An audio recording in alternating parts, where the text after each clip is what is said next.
નમસ્કાર દર્શક મિત્રો, બીએન ન્યૂઝ ગુજરાતીમાં આપ સૌનું હાર્દિક સ્વાગત છે। આવો જોઈએ આજના મુખ્ય સમાચાર।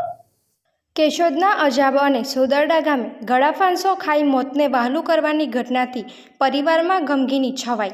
કેશોદ તાલુકાના અજાબ ગામે બપોરના 2:30 વાગ્યા આસપાસના સમયે ચેતનાબેન અનિલભાઈ હમીરભાઈ બાબરિયા ઉંમર વર્ષ 23 રહે અજાબ જૂનાકોડી પાટી વિસ્તાર તાલુકો કેશોદ પોતાની મેળે કોઈપણ અગમ્ય કારણોસર ગળાફાંસો ખાઈ મોતને વહાલું કરતા Keshod sub district civil hospital ખાતે પોસ્ટમોર્ટમ માટે લાવવામાં આવેલા હતા।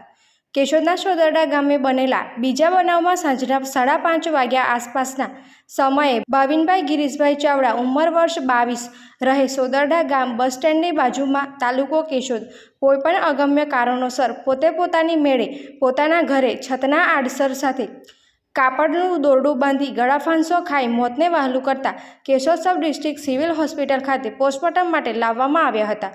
કેશોદ પોલીસ દ્વારા બંને બનાવની તપાસ હાથ ધરી છે। કેશોદના અજાબ ગામે અને સોદરડા ગામે અપમૃત્યુની ઘટના બનતા પરિવારજનોમાં ગમગીની છવાઈ ગઈ છે।